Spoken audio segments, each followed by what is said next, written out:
Hello dear students. आज हम लोग जो हमारा बायोमॉलिक्यूल वाला जो चैप्टर है उसमें एंजाइम्स के बारे में पढ़ेंगे। एंजाइम्स बहुत बड़ा कॉन्सेप्ट है, मतलब इसको कंप्लीट करने में अपने को कम से कम 3 से 4 दिन भी लग सकते हैं, पर बहुत इम्पोर्टेंट चैप्टर है। Important chapter in the sense है कि इसको अगर समझ लिया तो आपको बहुत सारी मुसीबतें आपकी हल हो जाएगी। तो लेट्स स्टार्ट एंजाइम्स। जैसे मैं हमेशा आपको बताता हूँ, छोटे छोटे क्वेश्चन जो हमें 11th लेवल पे पूछे जाएंगे। चैप्टर बहुत बड़ा है। इस चैप्टर के वैसे 2-3 प्रश्न लगातार वही वही प्रश्न पूछते हैं। सबसे पहला और सबसे इम्पोर्टेंट क्वेश्चन जो आज हम डिस्कस करेंगे उसमें उस क्वेश्चन का को बता देता हूं मैं आपको। ये क्वेश्चन आता है, एंजाइम्स क्या है, इनकी विशेषताएं लिखिए। What is enzyme, right there characteristic features. या एंजाइम्स क्या है, इनके गुण लिखिए।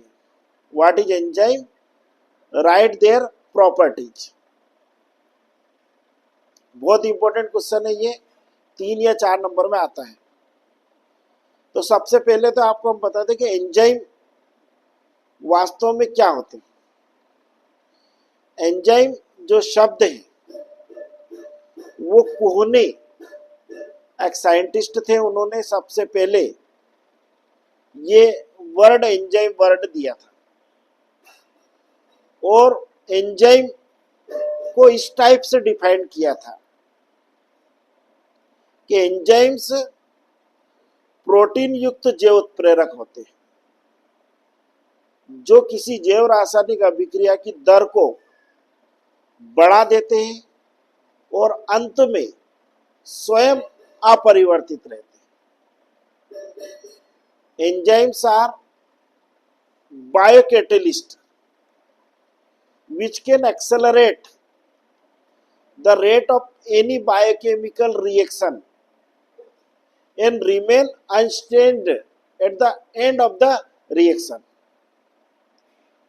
ये एंजाइम की सबसे सरल डेफिनेशन। एंजाइम को अर्लियर जब इनकी खोज हुई थी तो इनको जाइमोजन भी कहते थे। अब आप यहां से इनका इंपॉर्टेंस पता करो, समझो कि एंजाइम की स्टडी के लिए बायोलॉजी में एक अलग से सेपरेट ब्रांच बनाई गई। उस ब्रांच को एंजाइमोलॉजी या जाइमोलॉजी कहते हैं। ठीक है, ये एंजाइम का इंपॉर्टेंस, मतलब एक अकेला बायोमॉलिक्यूल है, उसकी स्टडी के लिए एक सेपरेट ब्रांच है। इतने इंपॉर्टेंट बायोमॉलिक्यूल होते हैं कि हमारे अंदर, मनुष्य के अंदर, हमारे अंदर जितनी भी बायोलॉजिकल एक्टिविटी होती है उन सब बायोलॉजिकल एक्टिविटीज का जो की है, की चाबी है, वो एंजाइम। जितने भी लिविंग है, भले ही वो मनुष्य की बात नहीं कर रहे अपन, पेड़ पौधे और अन्य दूसरे भी एनिमल हैं, उन सब के अंदर enzymes plays an important role. क्योंकि अभी हमारा क्वेश्चन है तो उससे अपन लीक से नहीं हटते। हमारा क्वेश्चन है, उसी के अकॉर्डिंग मैं आपको उसी के फ्रेमवर्क में आंसर समझा रहा हूं। मैंने आपको डेफिनेशन बता दी। अब एंजाइम की कैरेक्टरिस्टिक्स फीचर, मतलब एंजाइम की क्या गुण, क्या विशेषताएं होती है, वो अपन छोटे छोटे पॉइंट बना के लिखेंगे।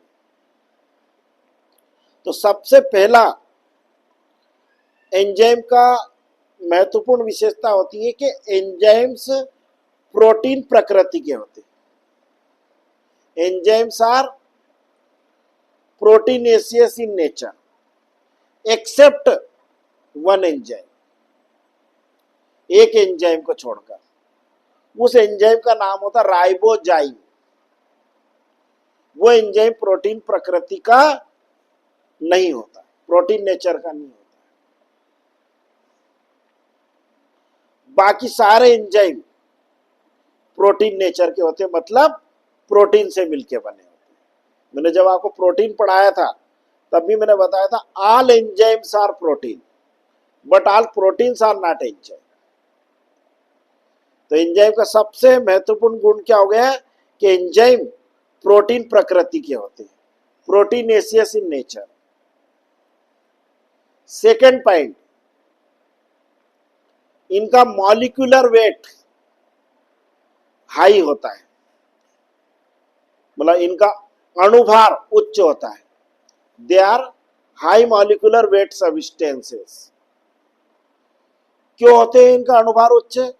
क्योंकि अभी अपन ने कहा ये प्रोटीन नेचर के होते हैं, और आपको सभी को मालूम है प्रोटीन अमीनो एसिड से मिलके बने होते हैं, और अमीनो एसिड कॉम्प्लेक्स बायोमॉलिक्यूल्स होते हैं।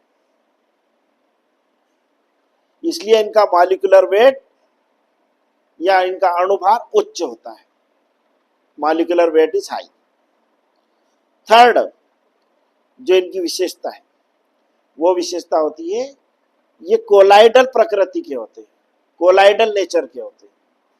मतलब ना तो ये सॉलिड स्टेट में होते हैं, ना लिक्विड स्टेट में होते हैं, ना गैसियस स्टेट में होते हैं।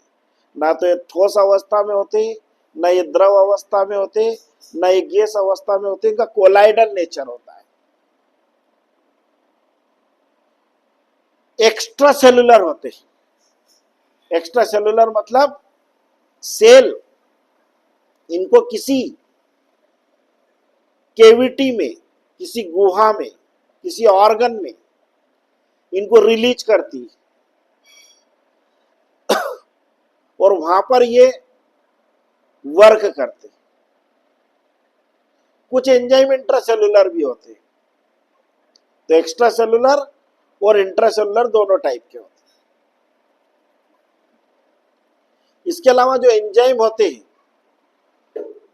वो एंजाइम जिस भी केमिकल सब्सटेंस के ऊपर रिएक्शन करते हैं, मतलब एंजाइम जिस मॉलिक्यूल को ब्रेक डाउन करते हैं, मतलब जिस अणु को वो तोड़ते हैं, उस मॉलिक्यूल को, उस सबस्टेंस को सबस्ट्रेट कहते हैं।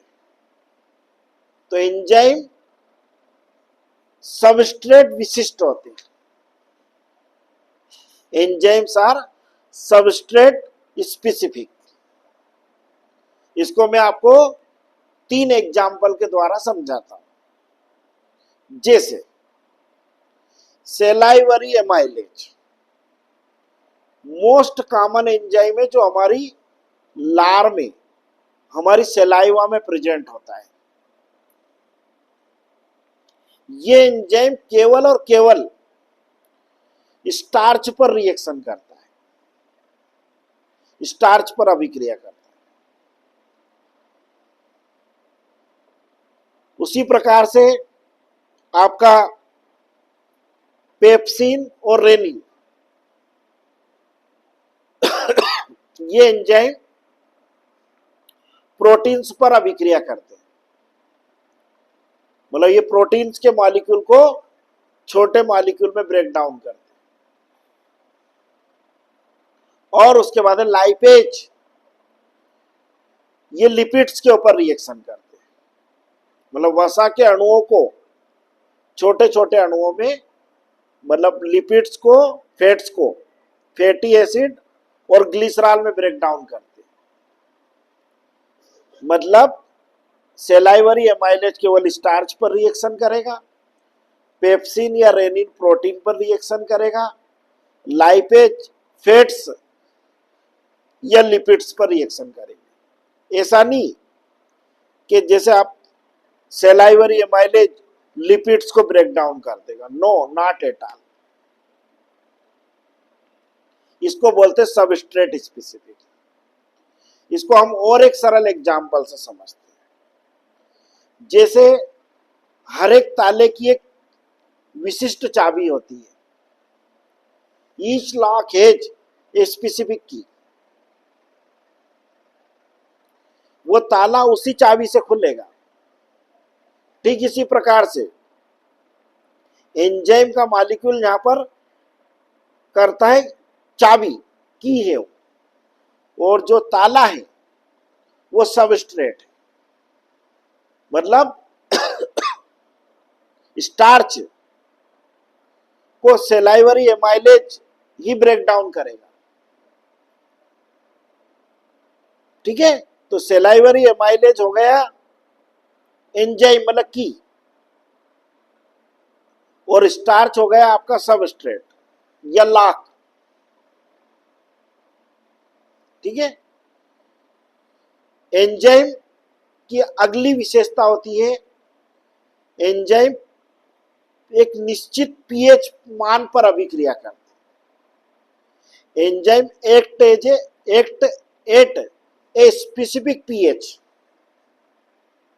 कुछ एंजाइम बिलो 6 पीएच पर रिएक्शन करते हैं।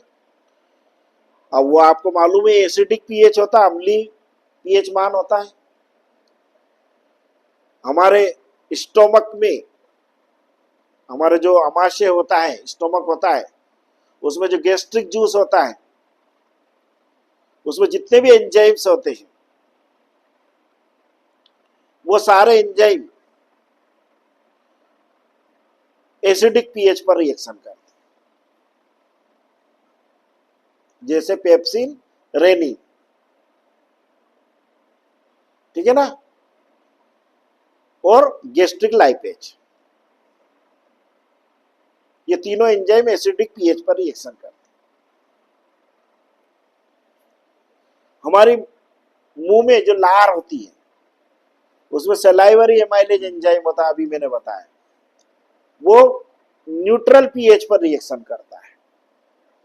मतलब 6.8 से 7 के बीच, तो ये न्यूट्रल पीएच हो गया।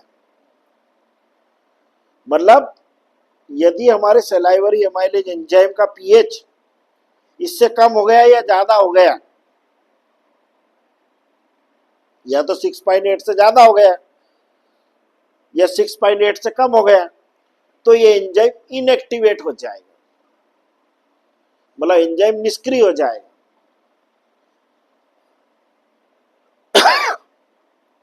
फिर हमारे जो स्मॉल इंटेस्टाइन में, छोटी आंत में, जो पेनक्रिएटिक जूस, जो अग्नाशय रस होता है, उससे निकलने वाले एंजाइम और इंटेस्टाइन से इटसेल्फ निकलने वाले एंजाइम, वो सारे एंजाइम मोर देन 7 पीएच पर रिएक्शन करते हैं। मतलब वो अल्केलाइन पीएच पर एक्टिविटी शो करते हैं। मोर देन 7 मतलब 7.35 से 8 पॉइंट तक वो एक्टिव होते हैं। तो इससे क्या बात सिद्ध होती है? इससे ये बात सिद्ध होती है कि जो एंजाइम्स होते हैं वो एंजाइम एक स्पेसिफिक पीएच पर रिएक्शन करते हैं, और अगर उनका पीएच अल्टर हो जाता है, यदि किसी कारणवश पीएच चेंज हो गया, तो वो एंजाइम इनएक्टिव हो जाएगा, मतलब पीएच सेंसिटिव होते हैं। फिर उसके बाद अगला जो एंजाइम की कैरेक्टरिस्टिक फीचर होती है कि एंजाइम सबस्ट्रेट को प्रोडक्ट में जैसे ही चेंज करते हैं, मतलब जैसे ही वो क्रियाधार को उत्पाद में परिवर्तित करते हैं, उनकी संरचना में कोई परिवर्तन नहीं आता, दे रिमेन अनचेंज्ड, जो हमारा डेफिनेशन में भी आ गया था।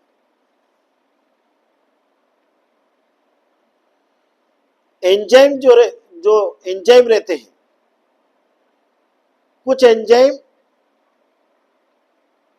प्रो एंजाइम या निष्क्रिय एंजाइम के रूप में सिक्रेट होते हैं, और वो किसी कैटलिस्ट की प्रेजेंट में एंजाइम में कन्वर्ट होते हैं। जैसे प्रोरेनिन रेनिन में कन्वर्ट होता है, पेप्सिनोजन पेप्सिन में कन्वर्ट होता है। तो कुछ एंजाइम निष्क्रिय रूप में स्त्रावित होते हैं और बाद में वो सक्रिय होते हैं। एंजाइम तापमान के प्रति भी संवेदी होते हैं। Enzymes are sensitive toward temperature. Enzyme की एक्टिविटी जैसे जैसे टेम्परेचर बढ़ता है, जैसे जैसे तापक्रम बढ़ता है, एंजाइम की अभिक्रियाशीलता बढ़ती है।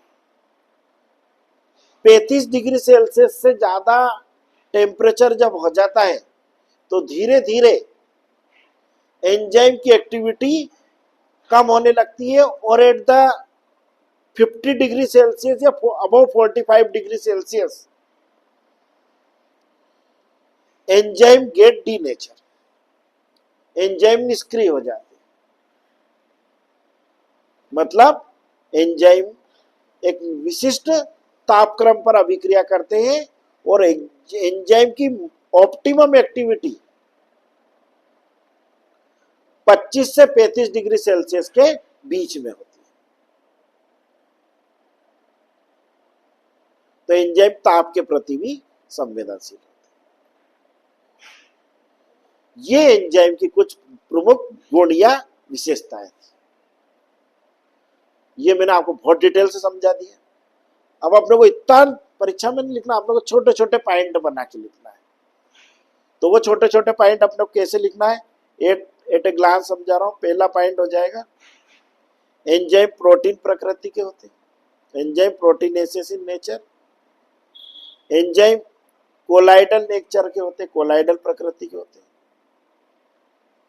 एंजाइम जो रहते हैं उनका अणुभार उच्च होता है, हाई मॉलिक्यूलर वेट सब्सटेंस होते हैं।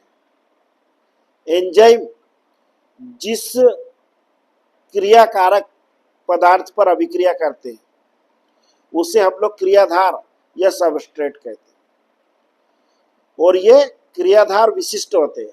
मतलब enzymes are substrate specific. Enzyme pH के प्रति भी संवेदी होते हैं। हर एक एंजाइम का एक निश्चित पीएच मान होता है। एंजाइम अभिक्रिया के पश्चात अपरिवर्तनशील होते हैं। Enzyme remain unchanged at the end of the reaction. Enzyme ताप के प्रति संवेदी होते हैं। Enzymes are sensitive for temperature. ये एंजाइम की कुछ प्रमुख गुण या विशेषताएं थी। अगर आप इसमें 3-4 एग्जाम्पल लिख दो, जैसे salivary amylase, rennin, pepsin, gastric lipase, है ना, ये सारे एंजाइम। और मोस्ट ऑफ एंजाइम जो रहते हैं वो इनएक्टिव फॉर्म में सिक्रेट होते हैं, निष्क्रिय रूप में स्त्रावित होते हैं। इनको हम लोग प्रो एंजाइम कहते हैं, और वो बाद में जाकर एंजाइम में चेंज होते हैं। ठीक है ना। अब ये अपना एक एंजाइम का छोटा सा सरल प्रश्न तैयार हुआ आज। 2 वन वर्ड क्वेश्चन हो गया आपके तैयार। एक हो गया एंजाइम शब्द किसने दिया? तो एंजाइम शब्द दिया था कोहोने ने। एक एंजाइम जो प्रोटीन नेचर का नहीं होता है, ये केवल प्योर आपका कॉम्पिटिटिव एग्जाम का क्वेश्चन जो मैंने बता दिया, राइबोजाइम। ठीक है, फिर मैंने आपको अलग अलग जो एंजाइम बताए उनके नाम याद रखो, और कौन सा एंजाइम किस पर अभिक्रिया करता है। जैसे सेलाइवरी एमाइलेज स्टार्च पर, तो ये amylolytic enzyme. Pepsin rennin protein पर क्रिया करेगी, प्रोटियोलाइटिक एंजाइम। लाइपेज लिपिड्स पर अभिक्रिया करेगा, लिपोलाइटिक एंजाइम। ठीक है, ये अपने को याद होना चाहिए। और एंजाइम बहुत इंपॉर्टेंट, आजकल इनका कमर्शियल प्रोडक्शन भी हो रहा है बायोटेक्नोलॉजी की मदद से। बहुत बार आप लोगों ने देखा होगा, किसी को चोट लग जाती है या ब्लड आर्टरीज और वेन्स में क्लॉट हो जाता है, मतलब धमनी और शिराओं में रक्त का थक्का जम जाता है, तो आपको जानकर आश्चर्य होगा, एक एंजाइम है स्ट्रेप्टोकाइनेज, उस एंजाइम का इंजेक्शन लगाया जाता पेशेंट्स को in order to dissolve the blood clot, रक्त के थक्के को डिजॉल्व करने के लिए। ब्रेन में कभी कभी हेड इंजरी के कारण ब्लड क्लॉट हो जाता है, अपने जो आर्टरीज है, वेन्स है, इनमें ब्लड क्लॉट हो जाता है। इसको डिजॉल्व करने के लिए स्ट्रेप्टोकाइनेज एंजाइम का उपयोग किया जाता है। तो स्ट्रेप्टोकाइनेज एंजाइम का भी याद रखना, ये भी क्वेश्चन पूछते हैं, रक्त का थक्का घोलने के लिए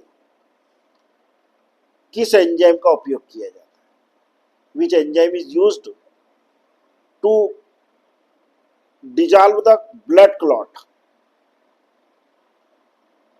तो उसका राइट आंसर होगा स्ट्रेप्टोकाइनेज एंजाइम। ठीक है, ये भी आपको याद होना चाहिए। मैंने कहा ना, बड़ा चैप्टर है, बहुत सारी चीजें आपको सीखने को मिलेगी। आज के लिए इतना ही पर्याप्त है। ज़्यादा से ज़्यादा इस वीडियो को लाइक करें, शेयर करें।